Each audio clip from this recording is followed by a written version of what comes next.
Welcome. We'll get started in just a moment.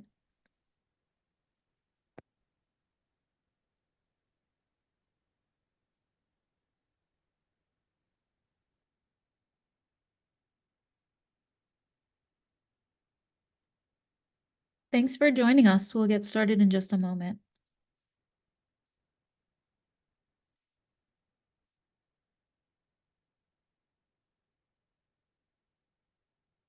Okay, welcome to Gray Decision Intelligence Demand Trends monthly webinar series, and thank you for joining us. We are discussing academic program evaluation for higher education. Each month, we share the latest trends and insights for academic program planning. We are pleased to have with us Zach Paz, Gray DI's Executive Vice President and Chief Operating Officer. Allow me to share a few housekeeping items. If you have any questions, please place them in the Q&A section at the bottom of your screen. You can also place them in the chat. We will try to get to as many of these questions as possible, and we can certainly follow up with you offline if we run out of time. You can also use the chat area for comments and discussions with your peers. After the webinar, I will send you a link to the slides and video recording. Expect to see that in your email box on Monday. And without further ado, I will hand things off to Zach to get us started. Great. Thank you, Marianne. Welcome, everyone. Appreciate you joining me today and listening after if that's what you're doing. Per usual, we'll be going through our latest data updates, specifically in two areas, student demand and employment. And we'll also be digging into three states specifically and showing how there's differences in your local markets, regions. And one thing that I will invite you to do if we're not covering one of your states is to reach out to us and we'll provide the slides specific to your states. And there's also another offer I have for you all today. So again, thank you for joining. Let's jump in.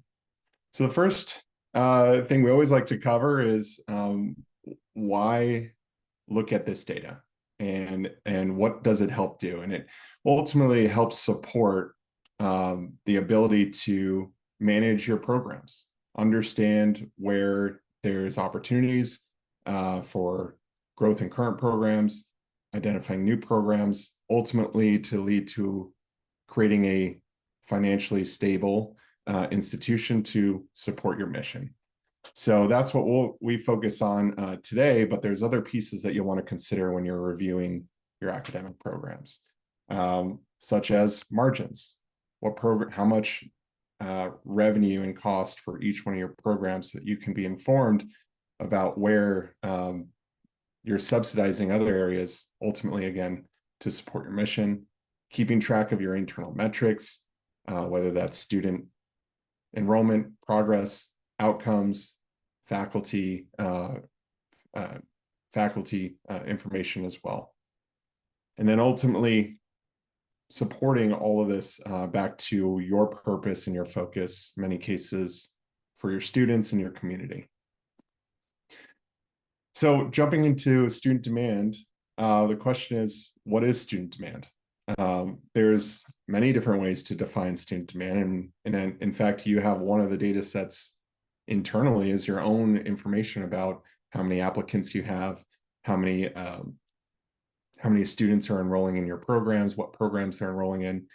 But you might not have that for programs that you don't know. And you might want to have information about benchmarking your student demand measures. So how can you do that? Well, we look at three different data sources that kind of span across the life cycle of a student. We think about this as a past, present, and future view of student interest. The past view is what actually happened. Students actually graduated, voted with their feet, and they completed. And one of the best data sources for that is the IPEDS completions data, very comprehensive. However, we're looking at data that might be first released a year or 2 years after later, once it's all collected. And the other thing is the student might have made a decision about a program 4 or 5, 6 years before that. So while it's very comprehensive and has a lot of great applications, it is a past view of student interest. So what can you look at to look at something more current? Enrollment data. So there's many different sources for enrollment data. We like to be very specific down to the specific program area. So we've developed data to look at that at a program specific level. And we'll talk about some of those today. And then how do we think about what students are going to want to take? And a future look at this might be Google search data. How many students are searching for a particular program in a particular geography? And does that show interest in that program for enrollment? Right. So we'll be touching on enrollment in Google today, as IPEDS only updates annually. So starting with Google, first thing we always like to know is what's going on overall, so that when we look at the detailed data, we have a way to benchmark what we're seeing, right? So if we see a program that grew, a certain amount, well, is that as much as the rest of programs? And so what we'll always be talking about is putting that data into the context. First, what is the Google search data? So Gray DI, we focus on collecting program keywords for over 900 academic programs defined by IPEDS zip codes. Those 900 programs actually cover 90% of all completions. So while it's not a full view of all 1,500 plus active zip codes, it does cover a large sample, right? So overall, in February, we're seeing Google searches up year over year. And so that's a 5% increase from the prior year, February. While we're down January to February, there seems to always be a seasonality effect with searches in January versus February. And so that's, again, why we always want to compare year over year to take that seasonality into account.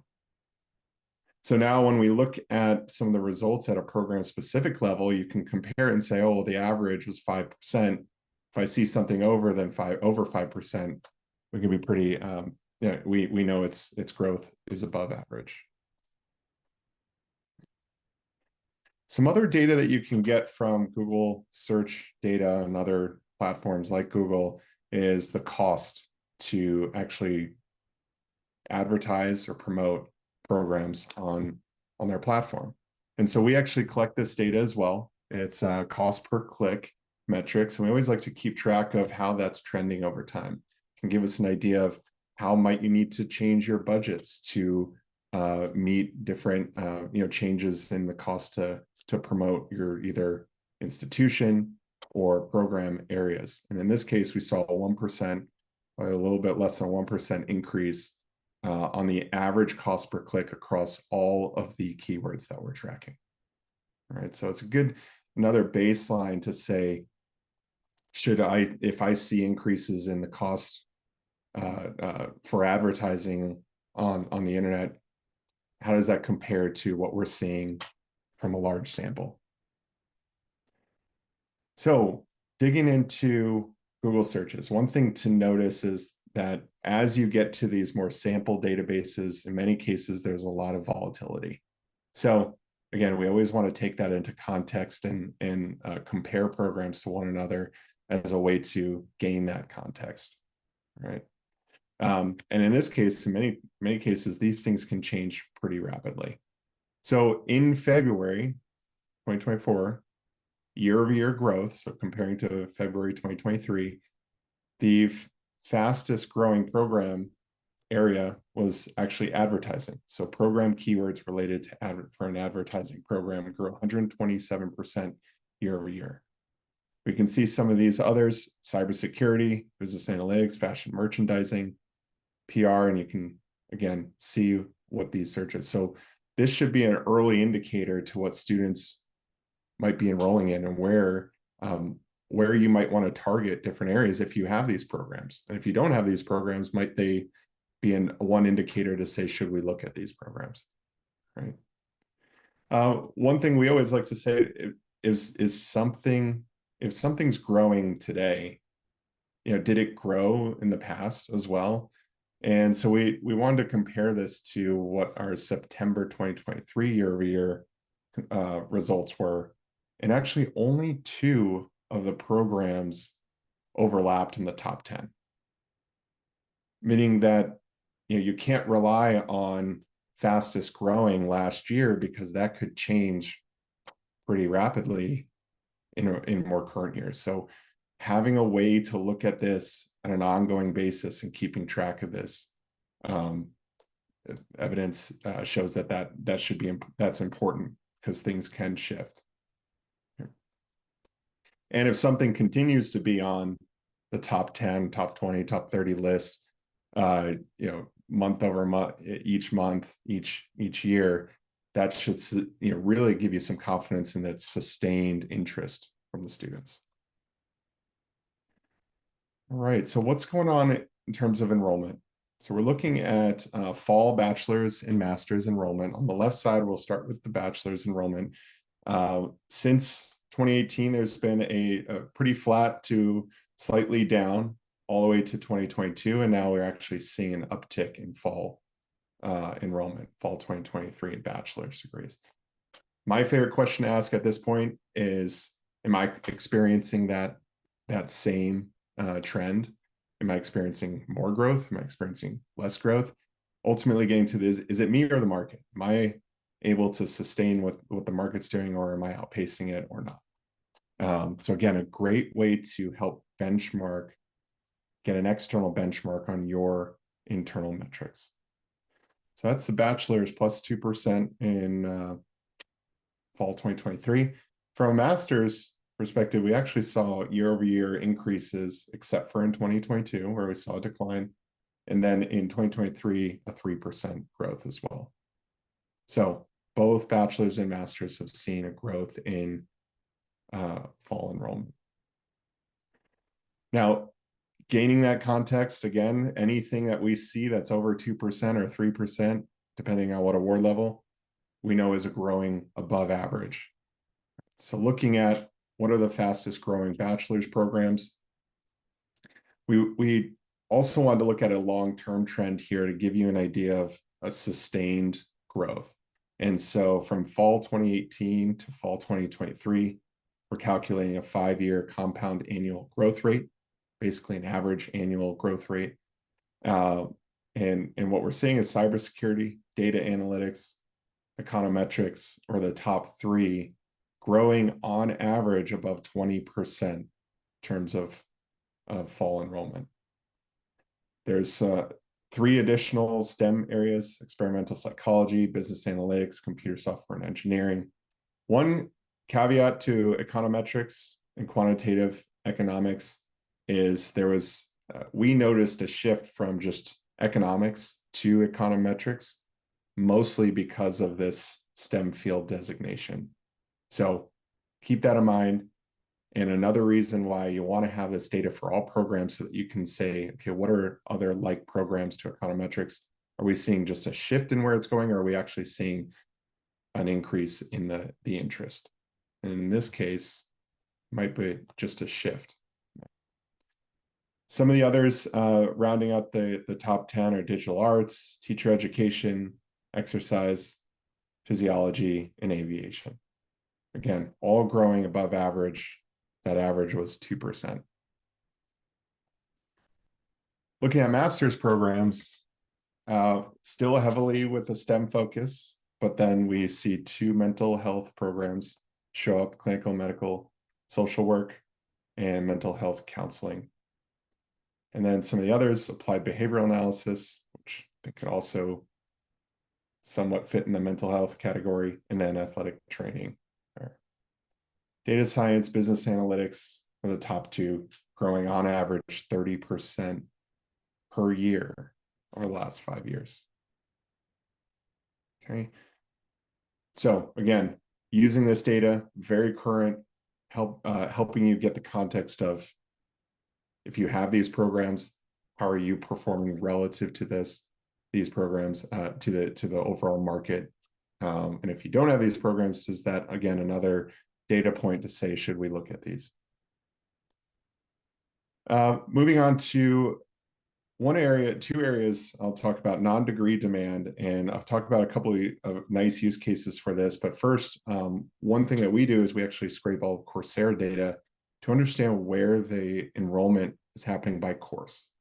And so this is a look February 2022 to February 2024. How many new students enrolled in these courses over that time frame? And we had 1.6 million new learners taking foundations data everywhere, right? There's another 5 additional data and tech related programs, foundations of UI, or user experience, technical support fundamentals, AI for everyone, and data analysis with R programming. The others, science of well-being, learning how to learn, and introduction to psychology and project initiation.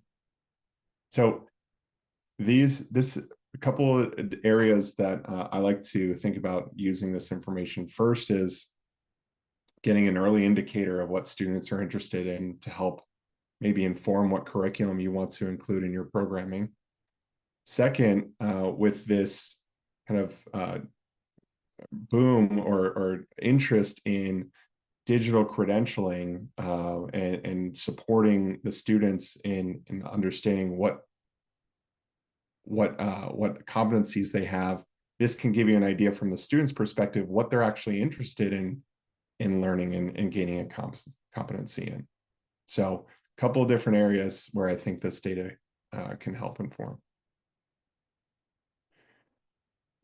The fourth one we're talking about in the student demand is international student demand. And especially as if you have an international student demand initiative, you want to know where the interest is for maybe programs that you're focusing on. And I'll talk about that actually in the next section or the next slide. But first is to know, is international interest increasing for domestic programs? In this case, we're seeing a 12% increase in our index that we use is page views on a website that promotes, that has programs for international students. Right, some of the top fastest growing. In this case, we saw education, registered nurse, mechanical engineering, electrical, and so you can see digital marketing, so 2 separate marketings, project management, accounting, and exercise science. So those were the fastest growing in terms of program page views from international students interested in domestic programs. I mentioned the importance of looking at this by country, because if you can imagine, if you have a limited budget to your marketing resources, how can you be efficient with that and making sure you're targeting the right countries depending on what program or program areas that you want to focus on. And here's an example. We took education, which was the fastest growing on the previous page, and we're showing you on the left side what countries had the highest page views. So the #1 country for education page views was Brazil. And so again, if you have an education program and you're trying to expand that internationally, you might want to target these rather than spreading it across many different countries. There's also an interesting byproduct of this information of the page views is where the page views are happening. So these are actual programs on the website for an institution. And in this case, majority of the education programs that were viewed were actually located in California. So it can kind of get you to, right, who might actually be promoting their program to international students in California, can give you an idea potentially of competition. All right, so now switching gears to national employment and the current indicators. The first thing we always like to remind everyone is the relationship from programs to the employment market is extremely convoluted. Right? When you study what students actually do when they graduate from an undergraduate program and look at across all programs, 77% of programs place them 20%, less than 20% of the graduates in the National Center for Education Statistics designated occupations. Okay, so basically what this tells us is, yes, we can use the NCES crosswalk to understand, to get an initial list of occupations, but know that many students will actually do occupation, go into jobs that are outside of those fields. To illustrate this, I wanted to give you an example of kinesiology and exercise science. And if you look at the NCS crosswalk, there's actually one occupation that they can go into, or one occupation aligned with this program, which is exercise physiologists. When you look at what actually happens, we have a sample of 140,000 graduates. They actually go into 758 occupations, right? So looking at just one occupation compared to potentially 758 occupations, you might be drastically underestimating the potential for your graduates if you're just looking at what they're quote unquote being directly prepared for. Okay, so always keep that in mind. Obviously, we believe employment day is very, very important, but that relationship is very convoluted, and just knowing that can help you work through the data. So what's going on overall? The good news, at least from our perspective, is that this is the first time since the boom of job postings post-COVID, where everyone had funding, where everyone had open positions. And so there was a massive influx of job postings, even through 2022, and we started to see that decline. 2023 got to just about 2 million, but then declined just about 1.5 job postings. In February is the first time since, first time in the last 2 years where we have an increase of job postings year over year. So again, now when we look at different occupations, we get an idea, okay, 7% is the average. Anything growing above that, obviously, will be above average. So what occupations grew in February, and what were the fastest ones? So for bachelor's and above, so they're designated in the job posting that they're requiring a minimum of a bachelor's or higher. The fastest occupations were physical therapists, industrial engineers, software developers, mental health and social workers. All of those grew over 70%. And there was a minimum of 5,000 jobs nationally, just to keep that in mind. So at least getting up to reaching that 5,000 level in February 2024. And you can see some of the others. Now, one thing to notice is that we're actually down below 7% now. Now we do exclude, actually, in this case, we're looking at bachelor's and above, but everything 11% or higher is above average, 5% or low is below average.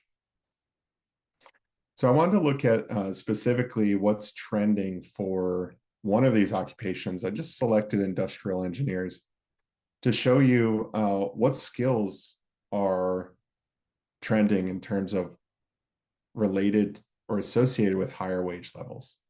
And so for industrial engineers, if you look at wage data, the most recent wage data, you can see what skills are employers valuing because they're listing in there and they're associated with higher wage levels. So the number one for industrial engineers is augmented reality. So if you have an industrial engineering program and you don't have an augmented reality portion of that program, does this warrant looking at it so that you can ultimately create, provide students with the ability to maybe have the skills related to higher wage potential. So these are kind of detailed skills. The other one we always like to look at is core skills. Another way of looking at this is core skills, soft skills, or one that I like recently is transferable skills. And these are for industrial engineers, the core skills that lead to higher wages, ideation, people management, team leadership.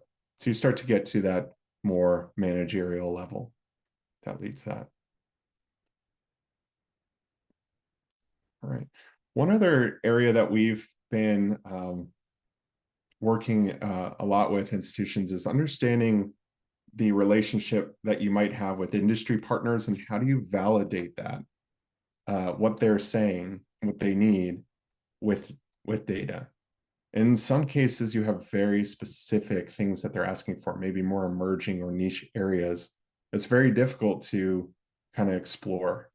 And so I wanted to pull an example of something that I've seen recently, optical engineer or photonics engineer. And I basically, if you're able to search descriptions, you can then help validate what you might be hearing from an industry partner that says, I need optical engineers, or I need engineers with photonics training.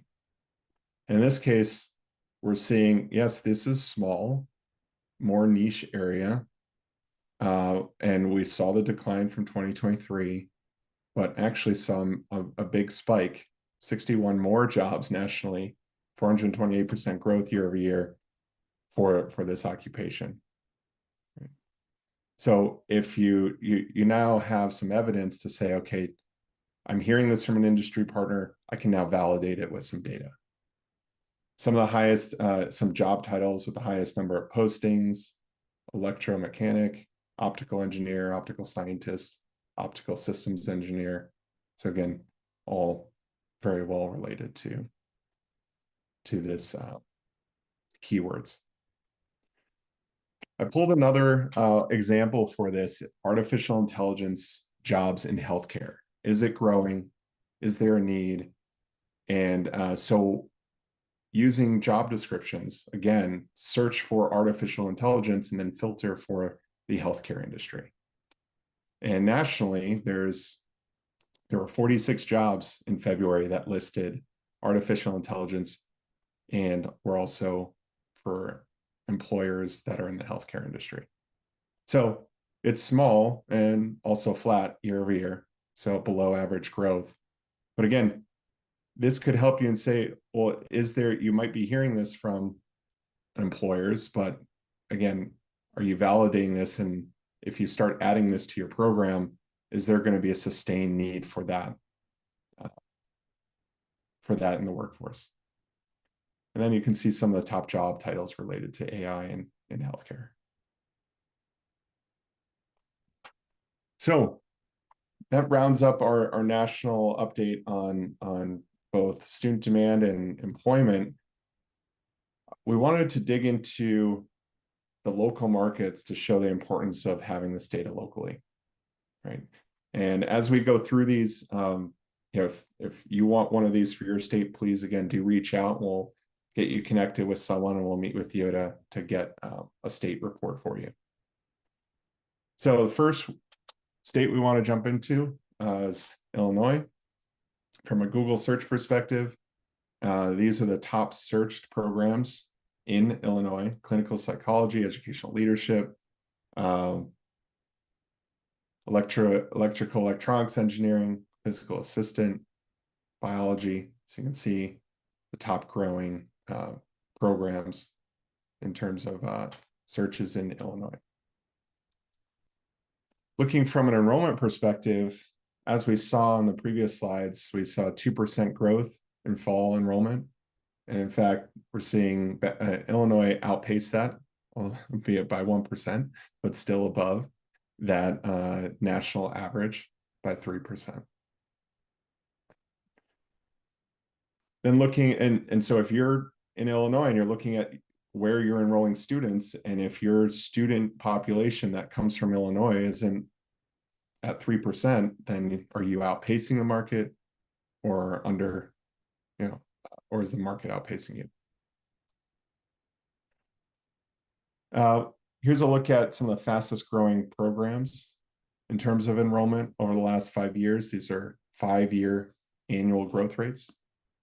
We have health services, allied health, econometrics, which was the only one that overlaps with the national 10 fastest growing programs: early childhood education, neuroscience, sport and fitness administration.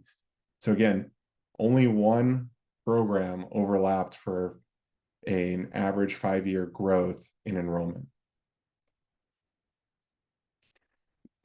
One other thing we like to consider is where are online students in Illinois taking online programs? Are they taking online programs from institutions located in Illinois, or are they taking online programs outside of Illinois? In this case, there are 73,000 Illinois online students, and we're exporting 58,982 of them. And the top out-of-state institutions: Western Governors, Southern New Hampshire, University of Phoenix, Penn Foster, and Grand Canyon. So what this tells us is that there's an interest for online programs in Illinois, and they're actually taking those programs outside the state. So does that represent an opportunity for in-state institutions to offer more online programming and hopefully keep those students in state? Because one thing that you'll find is if they're getting financial aid, while the revenue is leaving Illinois, the financial aid and loans and student loans are staying inside of Illinois. Overall, the job postings grew 3%, so it's a little below what we saw nationally at 7%, but still up 3%. And from a occupation perspective, industrial engineers, physical therapists, special education are the top 3 fastest growing occupations in Illinois in February. Okay. So let's take a drive east to Massachusetts. First is looking at what are the fastest growing programs in terms of Google searches, business analytics. And that's different from what we saw for searches for Illinois. So there's quite a bit more STEM related programs: business analytics, accounting, electrical, engineering, data analytics, and finance, and 3 health related: occupational therapy, mental health counseling, and family practice. And then one that's jumped out a couple of times I've seen recently: library and information sciences, interestingly enough. So we saw the bachelor's enrollment growth nationally is 2%. And actually what we're seeing in Massachusetts is actually flat to slightly down. So again, interestingly enough, the students in Massachusetts are enrolling about the same number from 2022 to 2023. Again, slightly below average. In terms of what programs are growing, even though we saw a flat year over year, we can see a 5-year trend in terms of what's growing in terms of by program. Econometrics, kinesiology, and neuroscience are the top 3. Econometrics and exercise science are the only 2 that overlap, right? Again, telling us that there's different interest in programs depending on what state. And what could drive that? One is what are the institutions in the market, and what programs are they promoting that can help drive up the demand for the programs? But also, what are the employers posting, what jobs, and kind of that can also drive up the demand for different programming. From an exports perspective, more than 29,000 students enrolled in out-of-state institutions. This one is highly driven by Southern New Hampshire. Obviously, Southern New Hampshire is very close to Massachusetts, so I'm sure that's a big reason why they get a lot of Massachusetts students. But you can still see some of the other, including even Arizona State University, that show up in the top institutions enrolling Massachusetts students. Okay. Similar to the national market, we had 7% growth in February in job postings, and some of the fastest growing jobs were physical therapists, industrial engineers, dietitians, and nutritionists round up the top 3. Software developers grew 52%, exercise trainers, group fitness instructors grew 51%. So let's take a flight out west to Washington and see what's going on in Washington. From a Google search perspective, there were 4 health-related programs in the top 10: clinical psychology, family practice nurse, physician's assistant, and occupational therapy, and STEM-related, business analytics, electrical electronics engineering, and accounting. And then we also had library and information sciences showing up again, 2 different markets where that's seen growth in Google searches. And we also have graphic design and education. So again, comparing to the national market where we saw 2% growth, Washington actually experienced a 6% increase. So 4% over the national market, right? So again, if you're in Washington, how does that compare to your fall enrollment growth year over year? From a fastest growing programs over the last 5 years on an annual compound annual growth rate perspective, cybersecurity and exercise physiology were the top 2, and those were the only 2 that overlapped with the national market. Okay, again, for all 3 of the states, there were only 2 in each state that overlapped with the national market. So elementary education, computer science, marketing for the next 3. You can see the rest here. From an exports perspective, in fall 2022, almost 54,000 students enrolled in out-of-state programming. And in this case, Western Governors was the top one. Not surprising, it's very close to Washington. So, this regionality is showing even with online. Why do Washington students gravitate towards Western Governors versus Southern New Hampshire? And everything that we see and when we work with institutions is, even though you have an online program, you're going to draw more closer to your institution. That's just how it works. Mostly driven by brand recognition and where you're spreading your marketing, where students are going after they graduate, and everything like that. So Southern New Hampshire is still pretty high, although it's on the opposite side of the country. ASU, Grand Canyon, and even Eastern Gateway are some of the other top. So job postings trends in Washington did not outpace the national market. We're at 4%, where the national market was at 7%. So still above last year, but not as strong as the national market. The fastest growing jobs: physical therapists and software developers. So software developers grew a lot faster here than we saw even in Massachusetts, where the growth was only 20%, 200% growth for software developer jobs in Washington. So again, shows you a view into the employers in your market, what they're looking for, and how do you support that with your programming. So in summary, we saw Google searches grow 5% on average in our sample database. Advertising program searches grew the most, and cost per click is about flat, just up slightly 1%.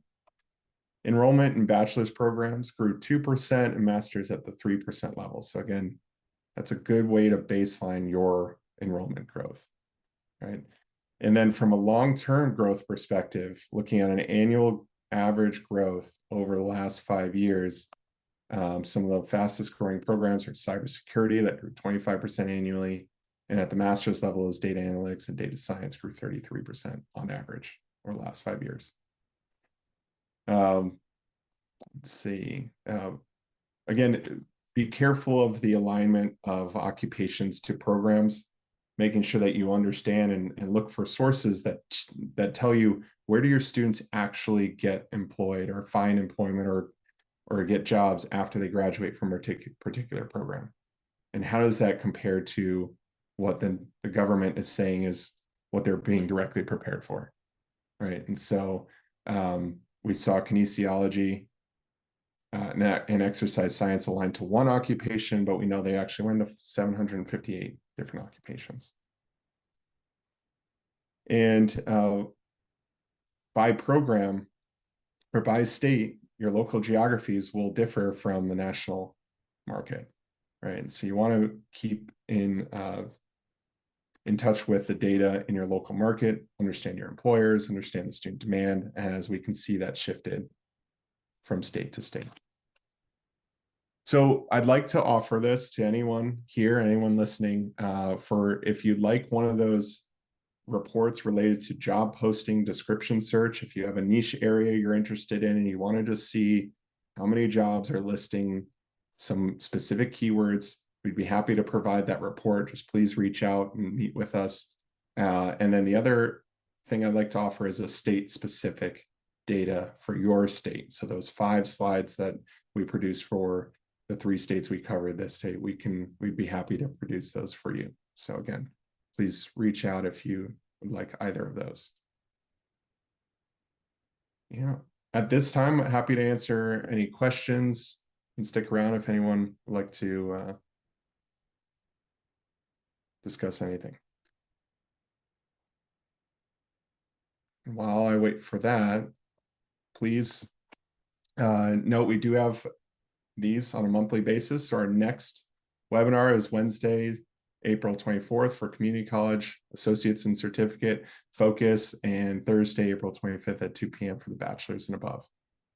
And for more information about this, our methodology and academic program management, we do have our podcast where we interview academic leaders about what techniques and strategies they've used for enrollment growth and what works and what doesn't. And then finally, we have our book, Route Program Evaluation and Management, that is available on Amazon.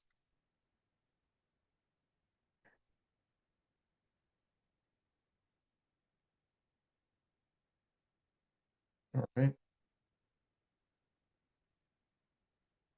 Okay, well, thank you again very much. I appreciate you sticking around with me. If you do have any questions, please don't hesitate to reach out. Again, if you want those specific reports for your market or a niche area that you're looking into, please don't hesitate. Thank you very much and have a great day.